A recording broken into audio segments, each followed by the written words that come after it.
দশম শ্রেণী কোষে দেখি 2 পেজ নাম্বার হচ্ছে 47। কোনো ব্যাংক বার্ষিক 5% হারে সরল সুদ দেয়।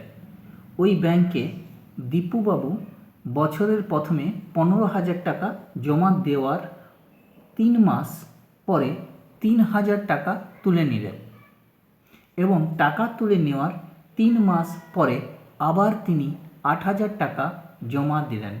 ওই বছরের শেষে দীপুবাবু সুদে আসলে কত টাকা পাবেন, এটা জিজ্ঞাসা করা হয়েছে। তাহলে একটু অঙ্কটাকে বুঝে নিই যে প্রথমে দীপুবাবু কী করেছিলেন, একটা ব্যাংকে 15,000 টাকা জমা রেখেছিলেন। কত পার্সেন্ট সুদের হারে? না 5% সুদের হারে। 3 মাস পর্যন্ত তিনি 15,000 টাকা জমা রেখেছিলেন। 3 মাস শেষ হওয়ার পর তিনি ওই 15,000 থেকে 3,000 টাকা তুলে নিলেন। তাহলে টাকাটা হয়ে গেল 15,000 থেকে 3,000 তুলে নিলে 12,000 টাকা। এই 12,000 টাকা আবার তিনি 3 মাস পর্যন্ত খাটালেন ব্যাংকের মধ্যে। তাহলে 3 মাস আরও 12,000 টাকা খাটলো। তার ঠিক 3 মাস, ওই 3 মাসটা শেষ হওয়ার পরেই তিনি আবার ওই ব্যাংকে 8,000 টাকা জমা দিলেন। তাহলে তখন তার আসলটা হয়ে গেল 12,000 প্লাস 8,000 মানে 20,000 টাকা। এরপর তিনি বছরের জন্য রেখে দিলেন, মানে আরও 6 মাসের জন্য রেখে দিলেন। তার মানে 20,000 টাকা খাটলো ওই ব্যাংকে 6 মাসের জন্যে।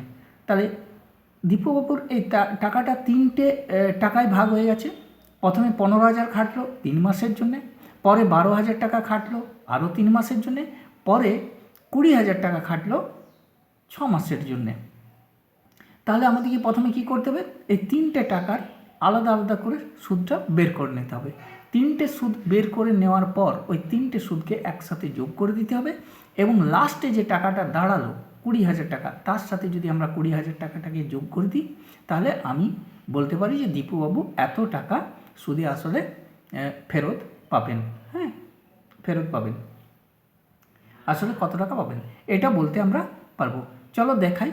আরও জিনিসটাকে পরিষ্কার করার জন্য আমি একটা গ্রাফের মতো করে রেখেছি, তোমাদেরকে দেখিয়ে দিই যে আমি যদি বুঝতে অসুবিধা, কখনো কখনো অঙ্কটা যদি বুঝতে অসুবিধা হয় তাহলে তোমরা এই চারটা থেকে আরও ভালোভাবে বুঝে নিতে পারবে। ধরে নাও দীপুবাবু জানুয়ারির প্রথম অর্থাৎ ফার্স্ট ডেতেই 15,000 টাকা জমা দিয়েছিলেন। তাহলে 3 মাস জানুয়ারি, ফেব্রুয়ারি, মার্চের 30 পর্যন্ত এই টাকাটা 15,000 টাকা 3 মাসের জন্যে খেটেছে। ঠিক আছে, এরপর তিনি ওই মার্চের 30 তারিখ যখন হয়ে গেল, আমি মাসগুলোকে সাধারণত 30 ধরেই কাউন্ট করছি যাতে বুঝতে সুবিধা হয়। যখনই হয়ে গেল তখন এপ্রিলের 1 তারিখ থেকে টাকাটা তার ওই 3,000 টাকা তুলে নিয়ে 12,000 টাকা আসল হয়ে গেল। এই 12,000 টাকা আসল সে 3 মাসের জন্য খাটাচ্ছিল, আরও 3 মাস তার খাটলো। এপ্রিল, মে, জুন কমপ্লিট হয়ে গেল, জুন পর্যন্ত 3 মাস। এই 3 মাসে তার 12,000 টাকা খাটলো। এরপরে যখনই সে জুলাইয়ের ফার্স্টে আসছে তখন ওখানে সে আরও 20,000 টাকা, 20,000 নয়, 12,000-এর সাথে আরও 8,000 টাকা জমা দিল। তাহলে তার আসলটার পরিবর্তন ঘটে গেল, 20,000 টাকা হয়ে গেল। সেই 20,000 টাকা সে আরও 6 মাসের জন্যে জমা রেখে দিল, একদম শেষ ডিসেম্বরের 30 তারিখ পর্যন্ত দেখে নাও জমা রাখলো। তাহলে পুরো টাকাটা বছরে সে কত টাকা পাবে এটাকে যদি আমাকে বার করতে হয় তাহলে 20,000 টাকার 6 মাসের সুদ কত হবে, 12,000 টাকার 3 মাসের সুদ কত হবে এবং 15,000 টাকার 3 মাসের সুদ কত হবে। এই 3টে সুদকে একসাথে আমাদের বের করে নিতে হবে এবং তাকে সুদটাকে, টোটাল সুদটা যদি আমাকে বার করতে হয় জয়েন্ট করে দিতে হবে। এই টোটাল সুদটা পাওয়ার পর লাস্ট যে আসলটা অর্থাৎ প্রিন্সিপাল অ্যামাউন্টটা দাঁড়িয়েছিল 20,000, তার সাথে এটাকে টোটাল সুদটাকে জয়েন্ট করে দিলেই আমরা বলতে পারবো দীপুবাবু অতটা টাকা সুদে আসলে ফেরত পাবেন। এরপর চলো আমি দেখাই কীভাবে এটাকে আমরা সলভ করব। লিখে রেখেছি, দেখো, আসল পি, সুদে আসলে এ, সুদের হার আর এবং সুদ আই, সময়টা টি। এগুলো কেন লিখে রেখেছি না, আমরা যখন ফর্মুলা বসিয়ে পরে ক্যালকুলেশন করব তখন এগুলো আমাদের কাজে লাগবে। বারবার তাহলে এই সুদে আসলে আসল এগুলো লিখতে হবে না, আমরা পি, আর, আই এবং টি দিয়ে এটাকে লিখে নেব। চলো আমরা দেখি এবার।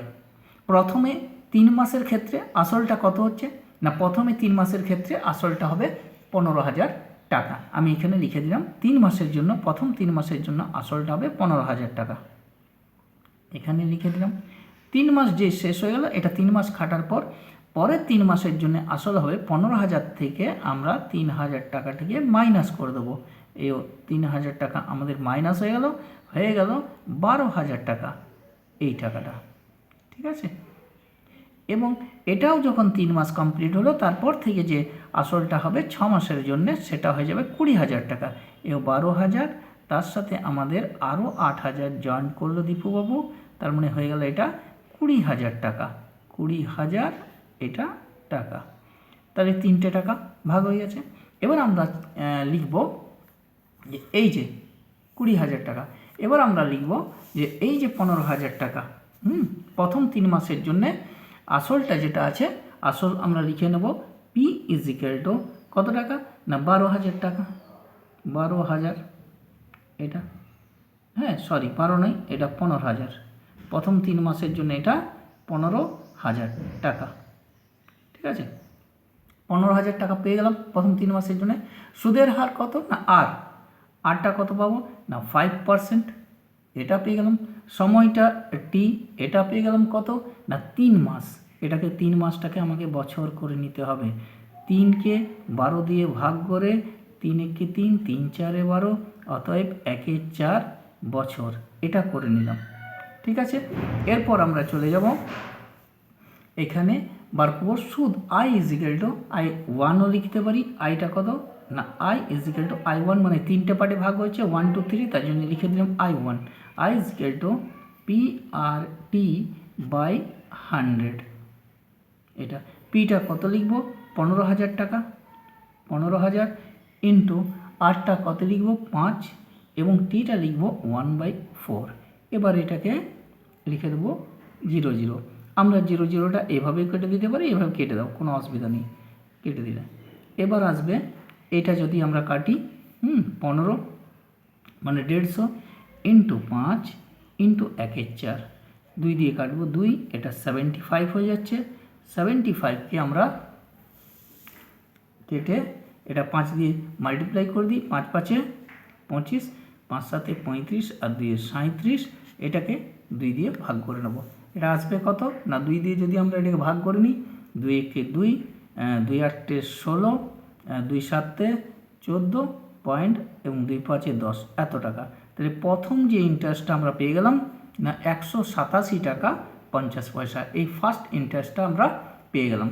এরপর আমরা যাব পরের যে টাকাটা আছে 3 মাসের জন্য, সেই 3 মাসের টাকার ইন্টারেস্টটা আমরা বের করব এখান থেকে। 3 মাসের টাকার ইন্টারেস্ট আমরা বের করব। এখানে পি লিখব কত টাকা না পিটা আমরা লিখব 15,000 থেকে 3,000 টাকা মাইনাস করা আছে। আমরা ডাইরেক্ট লিখতে পারতাম, এখানে 12 করাই আছে, হ্যাঁ 3,000, এটাকে বিয়োগ করার দরকার ছিল না, আমি করে ফেললাম, হ্যাঁ এটা 12,000 টাকা লিখে দাও। এরপর আমি লিখব সুদের হার কত পার্সেন্ট না এটাও 5%। সময়টা টি ইজ ইকুয়াল টু কত না 3 মাস। 3 মাস মানে আমরা করে রেখেছি 1 4 বছর। এবার এখানে করে দেবো কি না আই, এটা যেহেতু 2 নম্বর আই সুদ পাচ্ছি আমরা, তাহলে I2 লিখে রেখেছি, মানে I2 মানে আই, ওটা PRT/100। পিটা আমি কত লিখব না পিটা আমি লিখব দেখো 12,000 হয়ে গেছে, 12,000 ইন্টু আরটা কত লিখব 5, টিটা কত লিখব 1/4 আর নিচে কত দিয়ে দেবো 100। এটা একটা শূন্য, দুটো শূন্য, 1 2 4 3 12 30, এটা হয়ে গেল 150 টাকা, অর্থাৎ 150 টাকা। তাহলে দ্বিতীয় সুদটা আমি পেয়ে গেলাম 150 টাকা। এবার 3 নম্বর অর্থাৎ 6 মাসের ক্ষেত্রে আমরা এখানে লিখে নেব যে 6 মাসের ক্ষেত্রে আমাদের যে সুদটা হবে সেটা লিখে নেব শেষ 6 মাসের ক্ষেত্রে। তাহলে আমরা লিখছি শেষ 6 মাসের ক্ষেত্রে, ঠিক আছে, এটাকে আন্ডারলাইন করে দিলাম শেষ 6 মাসের ক্ষেত্রে, ঠিক আছে। এখানেও আমরা লিখব আন্ডারলাইন করে যে পিটা কত না শেষ 6 মাসের ক্ষেত্রে পিটা হয়ে যাবে আমার কত টাকা না 20,000 টাকা। দেখো কারণ 8,000 টাকা জমা দিয়েছে, আমাদের লেখাই আছে দেখো এখানে 20,000 টাকা শেষ 6 মাসের ক্ষেত্রে। এখানে দেখো লেখা আছে কত না শেষ 6 মাসের ক্ষেত্রে 20,000 টাকা। আমরা সেই 20,000 টাকা লিখে দিলাম। সুদের হার কত? সুদের হার হচ্ছে 5%। সময়টা কত? টি ইজিক্যাল টু কত লিখব? টি ইজিক্যাল টু লিখব 6 মান্থস, অর্থাৎ 6 মাস। 6 মাস মানে 6 × 12 1 2 বছর, 1 2 বছর হয়েছে। এখানে আমরা বের করে নেব I3, অর্থাৎ এখানে ইন্টারেস্ট 3 নম্বর ইন্টারেস্টটা I3 লিখছি, এই জন্য I ইজিক্যাল টু PRT/100। পিটা কত? না এখানে লিখব 20,000, 20,000 লিখে নিয়েছি, ইন্টু রেট অফ ইন্টারেস্টটা কত লিখব? PR, আর মানে 5, টিটা কত? 1 2, নিচে কত দিয়ে দেবো? 100।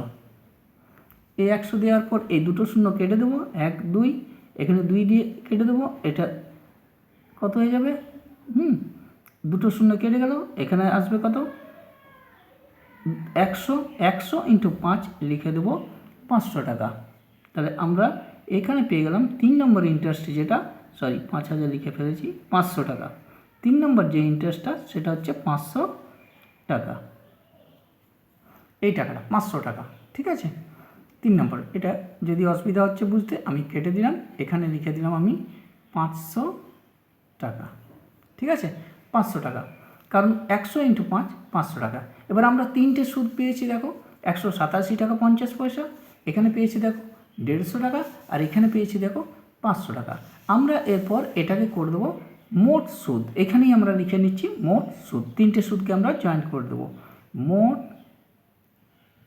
সুদ কত হবে? 3টে সুদকে আমরা যদি জয়েন্ট করে দিই, I1 একটা প্লাস I2 একটা প্লাস I3 একটা, অর্থাৎ এই 3টে সুদকে একসাথে কত হয়ে যাবে? প্রথমে হবে 187 টাকা 50 পয়সা প্লাস কত লিখব? 150 টাকা প্লাস কত লিখব? না 500 টাকা, ঠিক আছে। এটা টোটাল টাকাটাকে আমরা যদি জয়েন্ট করিনি, তাহলে আমরা টোটাল টাকাটাকে পাবো জয়েন করার পর যে 837 টাকা 50 পয়সা। এই টাকাটা যে 500 একে 600, 700, 837 টাকা 50 পয়সা, 837 টাকা 50 পয়সা। এটা টোটাল টাকাটা আমরা পেয়ে যাব। তাহলে সুদে আসলে যদি দিতে হয় সুদে আসলে দীপুবাবু পাবে কত? অতএব দীপুবাবু